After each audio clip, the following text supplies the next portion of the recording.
Greetings, Marsh here, and welcome to episode 369 of my modded Factorio playthrough. In this episode, we are going to finally start making thorium power, and also upgrade our tungsten production. Enjoy! So I think I've got the build here. It's very similar to what came before, it's just got 4 more heat exchangers. And because the numbers are going to be bigger, I had to use the smaller Nixie tubes, because we need 6 digits for the fuel and 4 digits for the temperature. Now these have a maximum of 1250 degrees instead of 1000. So it's been adjusted as such to where it will try to get it to 1000. Otherwise, things are very similar. I decided on 45% of the accumulators because going down the chain of priority, byproduct burners always go, and then the solar panels will turn on at 90. The solid fuel burner right here turns on at 75. U-234 turns on at 60, which is right here because it's a byproduct and should always run. And then thorium will turn on at 45 because it's essentially also a byproduct that's running on curium. And then 30 for uranium and 15 for plutonium, and that's the same as they are now. It's just the other numbers kind of change a little bit. And the landfill's getting placed. They're not quite there yet, but they're getting mighty close. Or at least with the part that they can see. Of course, we'll have to expand their zone and let them fill in that last little bit, but we have enough room here to start placing our new reactors, and we're going to want to have 24 sets of them, but they're a slightly different size, so we're going to have to adjust this a little bit. And I haven't tested to see if it works, but it probably will since it's very similar to what came before. It's just a little bigger. So let's teleport over. We're going to have to change the alignment of these pipes because if you look at it, it is slightly wider. Let's just line it up with the bottom pipe and see what happens. So we put 1, we put 2, and put 3. But now we can copy the entire thing, give it 1 gap. Oh no, there's some deep water still? Where? Right here. Come on, robots, fill them in. Okay. And that means we won't need this one, so we can use those resources. And even though they're bigger, it looks like it does still line up in the end, just increasingly off the further up it goes. Okay, it's looking like most of the reactors are placed. I've got the A signal going into each reactor, and also pulling out the status of the reactor, and also if it's overheating or not. Although I see a flaw here. They're all adding their temperatures together. Okay, I think I got all these taken care of here. In order to keep the temperature signals from mixing in with each other, I've disconnected them from this signal wire by taking A, multiplying it by 1, and then putting it on an electric pole here, which does have the temperature signal, and then that gets sent in to this system. So that insulates each setup. That's just to make sure that the signals here work correctly for the purposes of seeing if it works. Well, this is the test reactor, so it's time to find out if this thing works. Let's request our 10 fuel cells for each side. Oh, and I noticed that no more robot complaining, so that must mean that they have placed all of the landfill. Well, before we get that fired up, let's get some robot zones in here. Well, that gets everything covered, so we just gotta leave the robots to it. Then we can start placing concrete and whatnot. But anyway, the reactor is ready to go. It should have 4 on signals, which it does, so the only one it's waiting on is for us to flip the switch. So as a reminder, the top number is how many megajoules of fuel the reactor has inside. Second number is the temperature of the reactor. The third number is the temperature of this heat exchanger all the way down there, and that's what it's using to determine if it's up to temperature or not. And then this light is just telling us if it's warm enough to reach full power, or 766 degrees. Alright, let's see how it works. Very spooky red glow in there. We've got our huge amount of fuel that's inside, and the temperature is slowly increasing, and the fuel is lasting for an exceptionally long time. And basically, once this reactor turns on, it's never going to turn off, because it's not enough to power the factory by itself. And that'll be a good test just to see what the numbers get up to. And we can see that our indicator worked because our thorium fuel cell is there, telling us that the test reactor is online. So we're finally halfway through the fuel. That is a lot of energy in those fuel cells. And each one of these reactors is putting out 216 megawatts with their neighbor bonus. So now we just about have the minimum temperature for some of the steam turbines to start up. There we go. So the steam turbines are coming online, and we're about to get another swing. There we go. And the temperature is 765 degrees at the very end, but it takes a few moments because it needs to go above that before we reach full power. And there we go, it did go above it. So the light turned off, telling us that every single turbine is at full power. And it's going to get a little hotter, but it's very close to equalized. It's certainly not going to get up to 1250 degrees. And this isn't making a huge dent in the power of the factory. Most of it's still plutonium. Well, I suppose one thing we should do is unhook that right there so we can actually see the fuel cells get processed. We'll want to build up a few first. So then the process of getting the rest of these online is just to add the requests and flip all the switches. But even with all of these, it's only going to be a quarter of the total amount of reactors we're going to need. So we need to build more. But flip the switch. Those are online. Same there. Same there. And same there. So now it's time to double up what we have. 1 and 2. Our thorium reactors are hard at work, and it looks like they are actually pushing the accumulators up. Thorium's goal is to get it above 45%, and it has. So they actually won't get any more swings. But they still have to go through all of their fuel first. And at least the test reactor has turned off. And the rest of them are getting there too. With a quarter of the amount that I wanted to place. It's not too much. And they're basically done. They're all cooling off now. And then when they hit 45%, thorium will turn on, and now all of them will be synchronized. Alright, we're right around 45%. And when that happens, we should get a swing on basically all of these reactors. There we go. And let's see how long it takes to heat up. It only takes about a few seconds before it hits half power. And then after that it kind of takes a while, but it captured the power of the factory pretty quickly. I kind of get the impression that this thorium fuel cell calculation is wrong. It just seems really high, considering there's none at all inside these machines. The reason why it's wrong is because we don't have a sufficient number of reactors yet that we need to divide by the number of reactors. And we only have 48, and we're going to need to have 96 when it's all said and done. So in reality, it's more like that. But for some reason, we're not making any more fuel cells because no more zinc. I guess zinc coils are just not being delivered. Which I suppose makes sense because zinc coils are kind of a weird thing. There's a passive provider. Let's just do a search for the coils to make sure they're not going anywhere weird. There is a buffer chest there.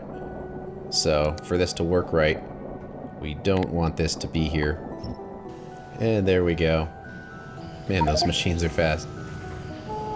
Kind of want to make this red just so it fills up faster. There we go.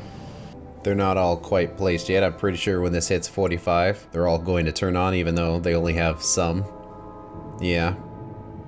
of their equipment. But whatever, if we waste a little bit of power, it's not the end of the world. Spidertron is almost done. And hey, look at that. We're almost done with the entire technology tree, because we can now see a researched item down there. I guess while we are here, I will research the deuterium fuel cells. We make these cells by adding a muon fusion catalyst with all of that deuterium gas we would create, and that would make an 80 gigajoule fuel cell. And then when it's used up, we can reprocess it to get 4 of them back and then 95% of a 5th one. So in other words, we're basically looking at about a 99% return on every one of those catalysts. So essentially it's infinite power. It only needs a tiny little bit added. And the way you would get that is the advanced version of thorium reprocessing, which gives you neptunium and uranium, but no curium, so it won't be self-sustaining in that sense, and a small % chance of getting the muon catalyst. But I don't know if we'll ever get to that point, because we're just starting up on thorium, and it seems like it's going to be plenty of power. But we'll research it. It's expensive. It's also extremely time-consuming. And of course, you'd want the deuterium reactor as well. Last but not least, I guess we'll research atomic bombs. I doubt I'll actually use them, because we are quite safe, but it gives you 3 different recipes depending on what resource you want to do. You can make a uranium bomb, a plutonium bomb, or a deuterium bomb, whatever works for you. And because nukes aren't exciting enough, you can also throw them into artillery shells if you really want to. And that is going to be an immense amount of research across all of those things. And I think with that, we will basically be done with everything except for the repeatable research, and of course, building the spaceship with SpaceX. But let's get all this done first. Okay, let's see how processing these fuel cells work. They're going very fast. Guess we'll just connect them. Of course, we don't have belts for this, so we'll have to wait for it to be delivered. Might as well do the near sides. There we go. So we can watch everything get sorted.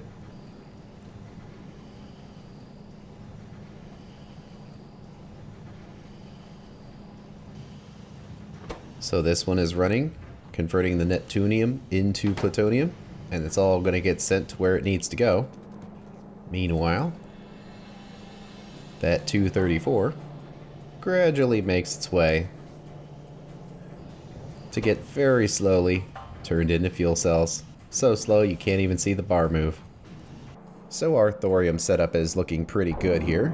All of the concrete has been placed.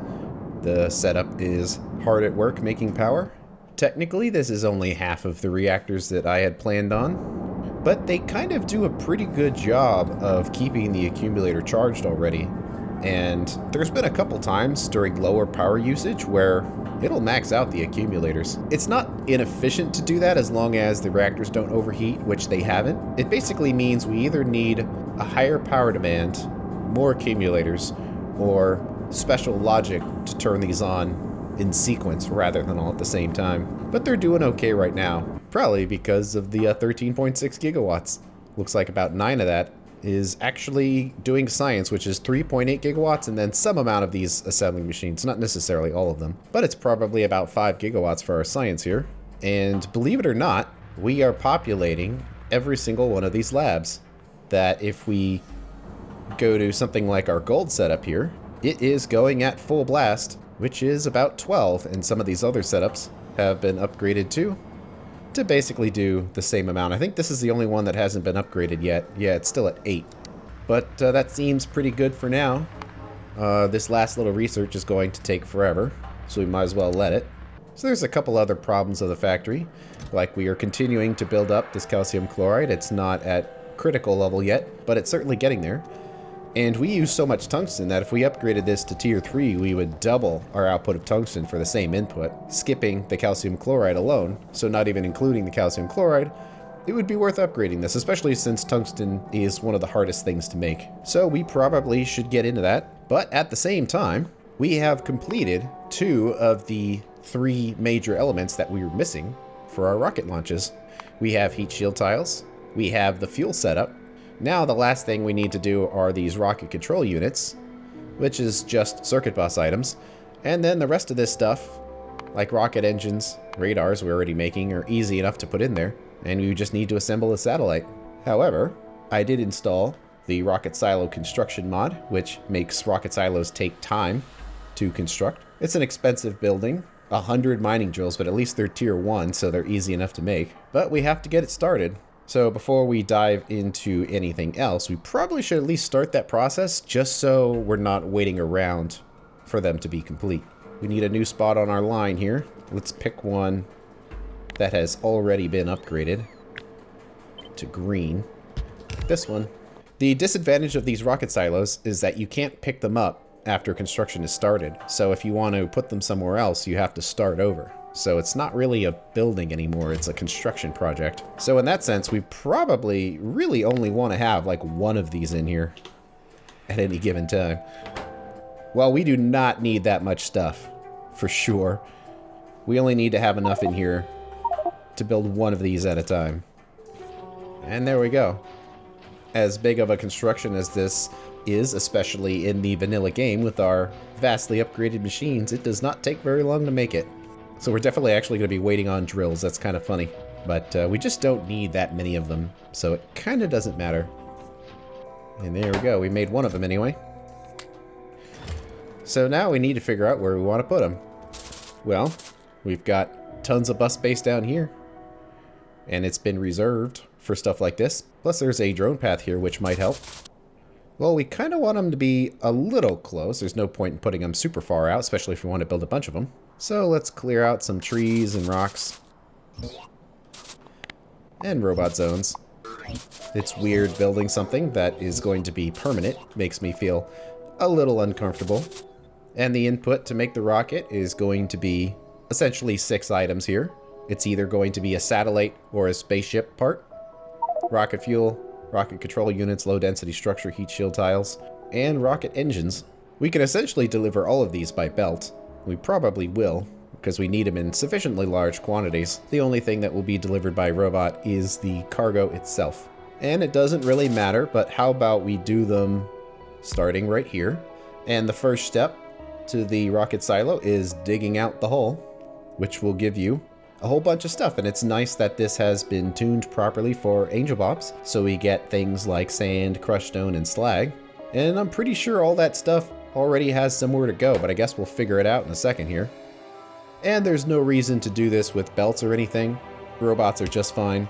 So we'll put it in an active provider chest. And let's see how fast this thing goes. Oh, it's actually quite fast. So we need at least 2 of them. At least 3 of them. There we go. And it's going away. And I guess that's our progress bar right there. Of course, this is going to fill up very quickly with junk. It's kind of cool, the little explosions that are happening there. Who knows how many rockets we're going to do, but how about let's do these in groups of 10. How about we give it 3 spots for beacons? Let's see. That covers that, so do the same thing. And actually, we might not be able to put 10 of them in a row here. We'll see how far down it goes. So we've got more to place here, and more trees. And actually, yeah, doing 10 of them gets them right down to the end here. They are working away. It's only 155 megawatts, which is kind of a lot, but also not really, that all of these constructions right now are barely registering compared to everything else that's going on. And it's certainly creating tons of junk. And is all of that going to the junk warehouse? Well, the sand is. And actually, where would we even put sand? Because it's something we don't make very often. Let's search the factory for ingredient and see, where is sand being used as ingredient? Okay, nowhere. Well, we probably use wash sand though, which I think is what sand goes into, but still. And so it's tier 1 of glass. Interesting, concrete, why didn't that come up? Well, I guess that's tier 1 of concrete, so if we're not doing that anymore, it wouldn't show up. Let's try this again. This time we're looking for wash sand. There we go. Alright, well that makes sense. It's going into soil for trees, which that probably would get used up relatively quickly. And it's tier 2 of concrete. Component of our Benefran farm, so that would certainly get used up. Yeah, like right here. And actually it continues down, so putting it right here makes the most sense. But we have to wash it first. There's not much space right here, but we can also kind of just throw it wherever. We'll have to put that there and wait for the robots to deliver it. They're working hard on the silos. Although I'm getting self-conscious of them not being all the exact same distances. So how about, before we commit too hard to this, because we essentially have to destroy it by picking it up, let's fix that. There we go, something like that. And of course, we're all struggling to find somewhere to go. But this is the time we have to do this, before they're all permanently in place. But this thing is here. We're going to want to make wash sand. Let's crank it up to the max. Well, that's actually a lot of water. Wow, this thing's going to be fast. Well, that's good. We want it to be fast. And we'll do some storage chests, but we probably want to move them over here. Then we'll say sand, because we have to put the filters on there first. And then put them back to make sure no deliveries get messed up. Although I did that with regular sand. This needs to be the washed variety. We could put a belt here to shoot this in here, but it'll be fine. Oops, and these are the wrong way. There we go. And it still can't get its water, but I guess that makes sense because technically these pump jacks aren't fast enough on their own. There we go. Now it's cranked up, and lots of robots are gonna come here and deliver everything, but our usage of sand is limited by our farms here. And this should probably be much faster. Yeah, these are turbo belts, so there we go. So all of this will eventually get used. It's just gonna take some time. Slag warehouse is getting maxed out because we are dumping a ton of junk into it right now. Seems like we're not consuming it as fast as we should be, though. It's getting used. Are the crystallizers just not fast enough? I mean, it's trying, but we just might be at pipe limitations here. Because it's basically going at 1200, which is the maximum we would expect. This is probably the maximum rate that we can crystallize unless we want to run a second pipe down here. I mean, we could. It looks like we already have a buffer tank in place. So let's do that.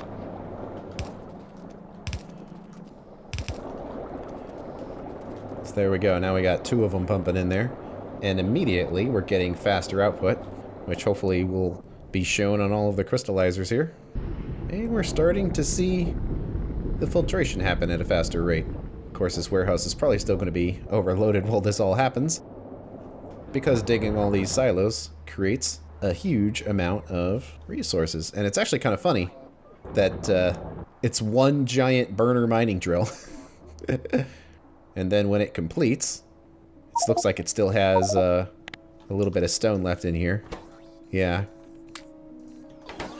Now it's in the second phase, which now requires that we add a bunch of resources. Concrete bricks, titanium plates, cobalt steel plates, and water. And it's going to continue to produce extra resources. Looking good so far. I kind of want to get the whole chain ready before we continue. But we're going to have another line of these, which we need to plan for.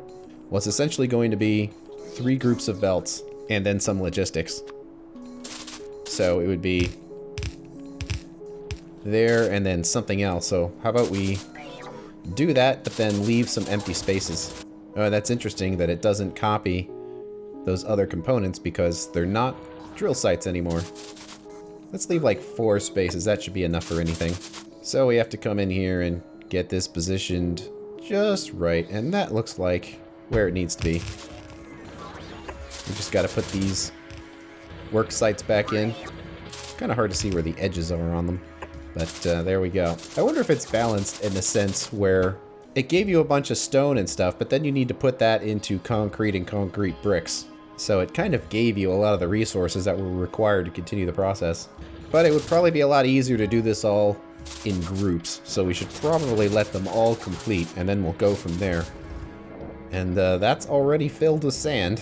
So, well, what else does wash sand go into? Tier 2 of concrete and glass mixture. Let's go to those other locations just to make sure this sand has everywhere to go that it possibly can. So the sand for glass is right here, and if we do that, it will be delivered and go to where it needs to. Also concrete. We're probably not going to be making much concrete right now because we have so much left over from putting those biological tiles down. And wow, look at that. That crystallizer belt is completely populated. It's maxed out. We need more. Well, okay. I guess we'll just use the green. It's kind of a long bell. Fortunately, I don't think we can turn that sand into ore in any way. Wow, it's completely clogged up the science bus too. But while we're waiting for that, we can put our washed sand in here. And that's basically the last place we can put it. We'll just have to wait for it to clear out. Looking good. There's a lot of robot stuff going on right now, but It's all pretty smooth, and burning thorium, burning uranium-234, solar panels, enriched fuel blocks, and the butane, so... Well, this is the test reactor, so we're just burning that one, but... It's looking good, and power consumption's actually pretty high. How about we put some storage warehouses right here, just so all of the junk has somewhere to go and robots just aren't waiting. That could be what's taking so long. Yeah, our logistics robots are completely used up. So that's probably why these requests aren't being made, because they're just waiting, because these are active provider chests, which means the robots are forced to pick the items up. We've got some new materials that we have researched. Chrome, which we probably don't need to worry about. Gold, we can touch later. Same with titanium. Upgrading titanium will use the calcium chloride, but if we upgrade our tungsten powder to the new recipe, we won't even have to deal with it at all. So it's 120 as an output. And it's going to burn anything, so it doesn't really matter. In fact, it's probably going to be fuel blocks in this situation. And unfortunately, all our speed modules do not get it down to 1, so we need to do 2. It's kind of noisy right here, but I guess it's just because robots are flying everywhere. And also, this thing's full already. So there we go. There's actually not that many places for robots to park in this general area. Probably should help them a little bit. This is creating a lot of junk. So we need the tungsten hexafluoride acid, which is right here. Unfortunately, we can't get it down to 1 into 1, but we can do 2 into 1. And then it needs tungsten oxide, which we have our 2 tiers. The first tier, which does the tungstic acid, and that's where we're getting all of our byproducts from. But the second one, using the pellets, just requires ammonia gas. So at least it's a direct insertion with the next step. And then the pellets, and I have the feeling the setup's going to look fairly similar to cobalt. Then do this, and that's 1 into 1. So that should be our setup, that it's 2 into 2 into 4 into 4 into 2. That'll be nice and balanced, and lots of direct insertion with inserters. We won't need any belts for this. We need to look at the outputs. It's going to have some fluorite, but I believe our current setup already does that. And it also needs the hydrogen fluoride gas, which our setup also does. The thing that it doesn't do is ammonia gas, and we don't have that on a pipe, I don't think. Uh-oh. We got another one that's full. In fact, if you really wanted to kind of game the system, you could just dig these to get a bunch of free stone and then destroy it. And you would generate stone, but I don't think that's the purpose of the mod. Plus, it's end game when none of this stuff really matters anyway. That you shouldn't have any resource issues. Wow, those things are filling up fast. Guess we'll put a few more in there. So we're doing 2 halves, so let's just do 1 half for now, where it's 1 into 1, and then it's into 2, and then into 2 again, and then into 1. So it'd be something like that. Let's make a second one. We can't flip it, but we can put that on that side. 1 substation in the middle, looking nice. These warehouses are getting full again. Okay then, 8 more of them. Although that said, we're making good progress on a lot of these silos. Most of them are done. Okay, we need to make the ammonia, which can be done right here. And we need to do the filters, which will take up a little bit of space. And then the other aspect of this is the hydrogen fluoride gas. So that's most of it. Looks good. Cut it out then. It's cool how it's also on the map, where you can see like first stage and second stage, so only 2 of these are left. And they're basically done, so before we go down there and start working on our tungsten, we should probably make sure that the rocket silo second stage operates correctly. Well, we still need to have these outputs here because it's going to create more junk. And will rate calculator work? Hey, it does. We need an immense amount of water and some of these items. Alright, well, let's do the requester chest on the other side. Concrete bricks. Let's just test one of these for now and figure out what settings we're going to need. So we need concrete, we need the bricks, titanium, and cobalt steel. So let's turn on request from buffer chest here. I'm sure it'll get here somehow. And work is continuing.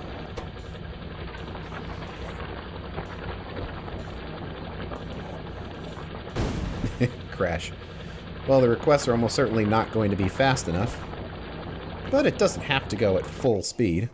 It just needs to be good enough. I almost wonder if we should make blueprints of these setups, so when we build more of these, we can just place a blueprint down and it will have all the requests. So far we haven't actually changed anything here. So this would work for the first 2 steps of construction. Actually, we could make this process even faster by just making a request. And we'll put a passive provider in there. Let's just make it really big at 10,000. Wow, I was looking at our numbers of logistics here. 871,000 sand. I think that's going to take a little while to get through. And 247,000 slag. Well, good thing we started on this now then. Time to work on tungsten here.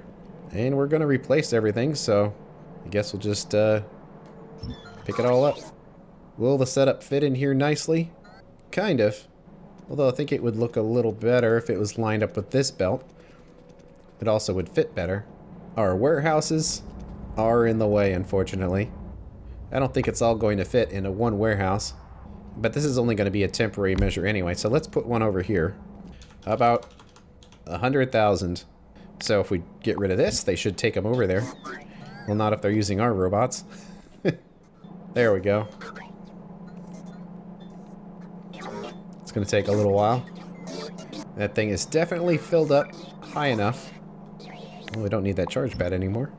To where we're going to need to have a second one. I guess these are all purples. So we'll do the same thing. Have it combine on that one. So it all eventually goes to where it needs to. And now this needs to be placed, and we can just kind of plop it here. It's a little off center. So we'll do that. And right there. And these need to be purple now because of our higher output.